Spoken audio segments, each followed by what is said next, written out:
Hello and welcome to my Wellness Tips for You Wednesday. Today I'm talking about sleep and the impact it has on our skin. More specifically, bad sleep and how it has a negative effect on our skin. And I have the cheapest of solutions for healthy skin for you. It doesn't cost you a penny or a dime or a cent or whatever the currency is. It's sleep. If you get a good night's sleep, you are going to do your skin just so many favors. And there's been so much research on the importance of sleep. I think as we're getting, as time is going on, we used to sort of like the 1980s. It was kind of cool to drink. It was cool to smoke. And it was cool to sort of pull an all-nighter. Whereas now we're becoming much more holistic, thank goodness. And we're realizing that if we don't prioritize our sleep, it's not just bags under our eyes which are going to be the problem. It's our overall health. I mean, sleep deprivation is a form of torture for a reason, because it's awful. Sleep deprivation, it frazzles your brain. It's been poor sleep has been linked to dementia, just because when we're asleep, this is an aside, but I think it's quite an important aside. During our sleep phases, the entire spinal fluid and brain, spinal column and brain gets flushed with our lymphatic system. And so it's sort of, while we're asleep, it's like a cleansing that goes on. And that happens for our skin as well. It happens for every single cell of our body, which is why it's so important. And different people need different amounts of sleep a night. Some people will be better on 7 hours. Some people will be better on 9 hours. If you've got a teenager in the house, they may even need 10 hours plus.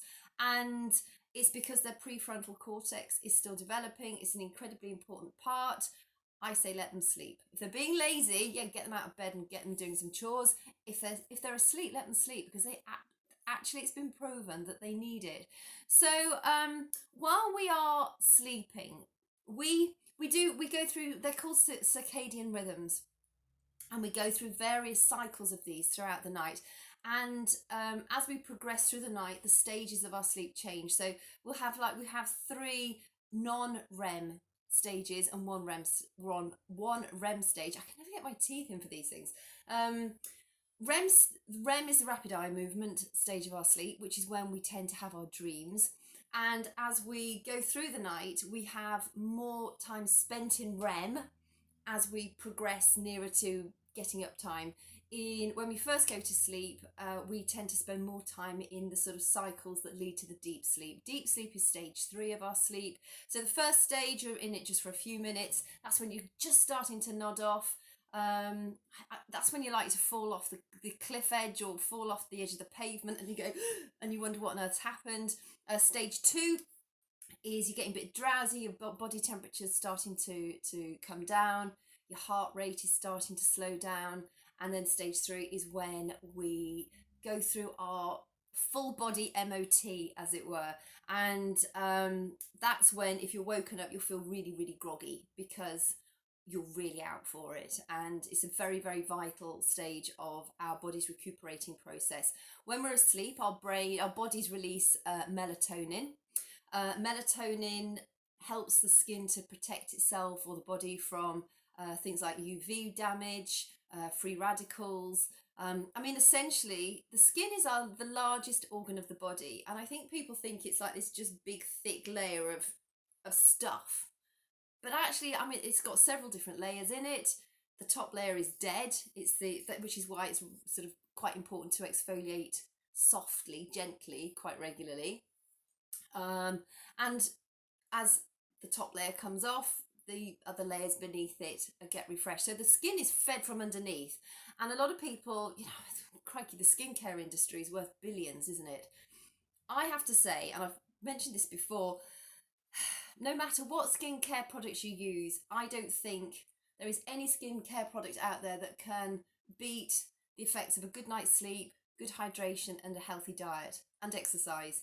Because cortisol stress has a big effect on our sleep, which has a big effect on our skin, which I'll go onto in a minute. But while we are sleeping, we are releasing melatonin, which helps protect our barrier. So our skin is like our first line of defense. It protects us from obviously the sun's rays, the wind, the rain, You know, it's waterproof. It does absorb stuff, which is why things like nicotine patches and hormone replacement therapy patches, estrogen patches can be used on the skin because the skin absorbs it. Why essential oils are so effective. But it also, melatonin is something that helps us sleep. So being outside in the ultraviolet, while we don't want to be getting burnt, that helps us to stimulate melatonin, as does exercise. So if you struggle with sleep, two of the easiest things that you can do are to make sure you get outside daily for sort of 15-20 minutes to get some ultraviolet on your skin. Obviously not to frazzle. If you're in really hot sunshine, sit in the shade. I don't know. I've got, there's a lot of conflicting evidence out there about sunscreens. I never wear a sunscreen on my face, on my normal facial moisturizer. If I was going to be lying on a beach or doing some sailing or, you know, out in the water a lot, yes, I would use some kind of barrier. But there's a lot of stuff out there about how toxic sun creams are for us as well. So if it's really warm and sunny outside, I sit in the shade and I don't use sun cream. I should probably add some kind of weird legal disclaimer to that, just in case you all go out and get sunburnt and then develop skin cancer. Sun damage has been linked with skin cancer. Thankfully, I'm all right so far, but I try not to burn. But melatonin, so when you get the sun on your skin, you're actually creating melatonin. When you're exercising, you're producing more melatonin. You're also having other effects because you're releasing, getting rid of the stress hormones and stuff like that, which all have a negative impact on our sleep. We're also creating human growth hormone. Now, there's a lot of information out there about HGH. As is the melatonin, actually. They're thinking about putting melatonin in face creams because apparently when you apply it topically, it can have a really good effect on your skin health as well. So there's a lot, I don't think there's been anything approved yet, but there's a lot of research out there. So maybe that's one way to go. Human growth hormone, I know there's been a lot in the press about athletes taking human growth hormone as a supplement. There's also been a lot of evidence out there saying how dangerous it is. But when we produce it naturally within our bodies, which we do, human growth hormone is at its peak when we are young. But and as we get older, that declines, which affects the collagen in our skin, which makes us go more wrinkly, which makes us lose our muscle mass more quickly. Yeah, it just makes you, basically, I mean, you just kind of like crumble on your legs when your human growth hormone declines severely. Not quite extreme, but you know, it's not good when we've got low amounts of human growth hormone. And by sleeping, you release human growth hormone. So another reason why you want to be making sure you get a good amount of zzzs every night is to be producing enough melatonin and also producing sufficient human growth hormone, which is just vital. So it's known as the elixir of youth. So give it your best shot. Get exercising too. Exercise promotes the secretion of human growth hormone. So sleep and exercise combined are going to be the cheapest form of skincare you could ever go for. And then just supplement that with a fairly clean and healthy diet. I think it's also important to understand that when we are not sleeping properly, we put our body into stress. Now, our body, when we release stress, it releases stress, whether that's somebody walking down an alley in a dark night and they look dodgy, or whether we're hungry, or whether we're tired because we've not slept enough. Our response is to release cortisol into our system, which has a knock-on effect to so many different aspects of our health. But primarily one of those is it affects our gut health, the sort of gut flora, our microbiome. And when our microbiome is affected negatively, it can be all sorts of different things, but we're talking about sleep today. That then has an effect. It can cause more inflammation on the skin because, of course, this is our first line of defense. So when our skin is compromised, when our immune system is not supporting our skin sufficiently, that, you know, bacteria can get in. If you've got tiny little cuts, bacteria and viruses can get in. It can cause inflammation, which can lead to psoriasis and rosacea. You know, especially if you're susceptible to those sorts of things, you're likely to have more flare-ups when you're tired. Also acne. Now, when we release cortisol, we tend to release more sebum. So, obviously, if you struggle with pimples, spots, acne, you don't want your sebum levels to be going up any higher than they already are. So again, make sure you're sleeping well. The other thing I wanted to say on that is, oh yeah, a couple of things also. I always wondered why do we get bags under our eyes? Because we don't get sort of bags anywhere else when we sleep badly. And there are a couple of reasons actually. One is genetic. As we get older and as our collagen reduces and we sort of everything falls southwards, um, we can have fatty deposits behind our eyes. It's a bit disgusting, really. Basically, the fatty deposits can stick forward, which then can give you those really sort of big, lumpy bag bits in front of your eyes. And actually, I've not read anything holistically, tea bags, nothing that will help you get rid of those. I think the only way you can get rid of those is to go under the knife and it blef flow from plasty, something like that. I have no idea what it's called, but it starts with B and ends in plasty, I think. And I think they just take away either the fatty deposits or they scoop something out anyway. And then the other reason for that is the fact that when we are asleep, we're not blinking. So it's a bit like when I drive down to the south of France, it takes us 1.5 days to get down there, and we sleep in the car because we just like it. And I know that's a bit nuts, but we do. And I always find the first 2 days when I'm in France, I've got puffy ankles. I'm in my bikini and I've got feet that look like elephants' feet. I mean, it's just like, come on, give me a break. No matter, I've even slept upside down one year just to try it out. I actually slept with my head underneath the steering wheel. I still had puffy ankles. It's just like, really? But that's probably because I didn't sleep very well. I probably looked bloody awful as well. I should think my bags were horrendous. Can't remember, but I remember the ankles and they were still puffy. Just come on. But because we don't blink when we're asleep, there's sort of, our blinking is a bit like the windscreen washers of our windscreen. It keeps them nice and clean and it washes the fluid away. And so when we're not blinking, we have a build up naturally of fluid. So often that will disperse within sort of an hour of waking up. And I think also if we've had a few nights of sleeping badly and then you sleep well, it's like the body said, okay, come on, put the fluid there, let's make it nice and baggy so she looks really bad in the morning after she's finally got her 9 hours sleep, really to make her pay the price hard. And then the other thing is dark circles. Now, dark circles occur because a couple of reasons. When we're tired, the blood vessels enlarge, they dilate in this area under here, so it makes them more obvious. But also when we're tired, our skin goes paler, we don't have such good blood flow within our skin, so we look paler, we walk around like death warmed up, and it just makes these areas look more, more obvious as well. So at least you can overcome those with makeup if you really want to. That just brings me on to quickly, a lot of people go to bed in their makeup. You shouldn't.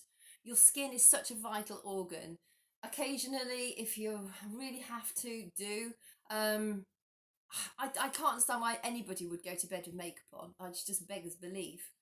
It's just like, why? Because you're blocking your pores. You're not doing your skin any good. It takes 3 minutes to wash and moisturize.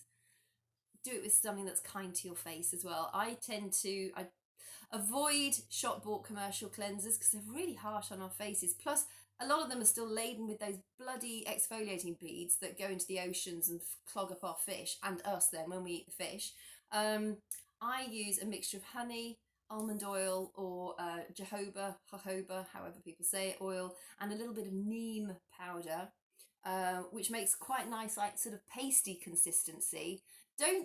Really and truly, don't feel that because you're washing your face with oil that it leaves your skin oily. It doesn't. Oil begets oil. It's a bit like when you're cooking meat, they say to put some oil on top of it because it actually removes the oil. It works incredibly well. Obviously, honey is antibacterial, anti-inflammatory. Just make sure you keep your mouth closed unless you brush your teeth after you wash your face, in which case that's fine, because I always get honey in my mouth somehow. I don't know how I do it. Even when I try and close my mouth, I still get honey in. But it's a really gentle way of washing your face. And you can get neem powder, really, really fine. Get it from a health food shop. If you haven't got any at the moment, don't worry, just mix some you can do olive oil and honey. It'll make a really nice cleanser. You'll eventually work out what the consistency is that's best for you. And then I just use a moisturizer on top of that, and I use several ones. None of them, I don't think there's anyone in particular that does anything amazing. I think you want good hydration, you want good sleep, eat reasonably clean, exercise, not just for your muscles, for human growth hormone. Also gobbles up stress hormone, so you're not going to be releasing that cortisol, so you won't have that gut inflammation, and you won't then risk the inflammation of your skin. Is there anything else I wanted to say before the other thing also, is it's been proven that if you sleep in a room of low humidity, your skin dehydrates massively. And when your skin is dehydrating, obviously your wrinkles are going to be more pronounced. It's not good for your body to have dehydrated skin. So beware, if you sleep in hotel rooms a lot, keep your window open if you're able to at least allow some airflow and some humidity into it. Anything below 30% humidity, you're gonna really screw up your skin. Ideally you want it around sort of 65-70% humidity. I live in a really old house, so it's quite damp, so I think it works quite well, and I often sleep with my windows open anyway because I like a fresh room. That has been proven to be specifically good for your skin, particularly at night time when it's repairing and resting. And then I think the other thing I would say is make sure that you use natural yarns for your pillow and your bedding, and wash them regularly in things that aren't highly scented or highly fragranced, or make sure you rinse them well when you're washing them. When you think about it, our skin is covered in bacteria, good and bad, and by the end of the day, assuming everybody washes before they go to bed, you're still, because when you're asleep, you tend to sweat. You might have more oil coming out of your skin, the sebum. You don't want to be leaving your pillows too long before you wash them. I obviously live by myself. I've got a king size bed, so I have 4 or 5 days on one side of the bed, and then I have 4 or 5 days on the other side of the bed, and then I strip the whole thing off and I wash it again. So I'm only having I use the same pillow for 4 or 5 days, and then I change it again because I'm on the other side of the bed. And I think it's also really important, particularly if you have things like, you struggle with acne or skin inflammatory problems, change your bed linen regularly, and also consider what you're washing it in. But things like cotton and linen, and linen's a bit of a bull's ache to iron all the time, but they're really good for your skin. Also, if you can afford it, get a silk pillowcase. Christmas is coming up, maybe ask for one. Silk pillowcases are lovely. They're really good for your skin. They help you not get too many wrinkles at night. And I think that's a great idea. I might put that on my Christmas list. So that's pretty much it. It's, on so many different levels, sleep is absolutely vital to the condition and the look of our skin. And also, just on leaving, my final point is social cues. So I don't know what you feel. I think you can tell when people don't sleep very well and they don't look after themselves very well because they have a certain look. I bumped into somebody yesterday in the supermarket. I didn't recognise them. I knew them, but they are certainly not looking after themselves very well. And it was evident just by looking at the skin on his face. It didn't have anything obvious. It was just the whole entire makeup of it just looked really haggard and tired and not well looked after. And it's incredible the amount of reports that you'll read if you actually sort of Google it, how bad sleep has a negative effect on how people perceive you, not how you perceive them. I mean, you might be ratty because you're tired, but how people perceive you, just because of the tiny, tiny differences in our faces when we haven't slept well. So, just a few tips on how to get good sleep. I have actually got a free document if you want it. If you go to my Instagram profile and click my Linktree link, there's a document there where you can fill in to get your free sleep hygiene form. That goes through all the tips. But just briefly, avoid screens, laptops, phones. I mean, I use Kindle books, which is a killer because I read it in bed. So I'm trying to go back to paper books again. you can get screens for you like those blue lenses for your glasses now, spectacles. I think you can get, like, I think computers are supposed to have night mode or something on them, but avoid blue lights. A lot of people say 1 hour before bed. I would say 2 hours before bed. Obviously avoid caffeine in the afternoon and the evening. Try and avoid sugary things in the evening. Don't eat a massive meal, because that you if you're dying, you just don't need a massive meal before you go to bed. It really does disrupt your sleep. Obviously alcohol to a degree, but most people have a couple of glasses, and I actually don't think that does any harm to you at all, unless you're waking up in the early hours every morning not able to go to sleep, and that's due to your blood sugars, which are buggered. So if that's the case, ditch the booze or have it a little bit earlier.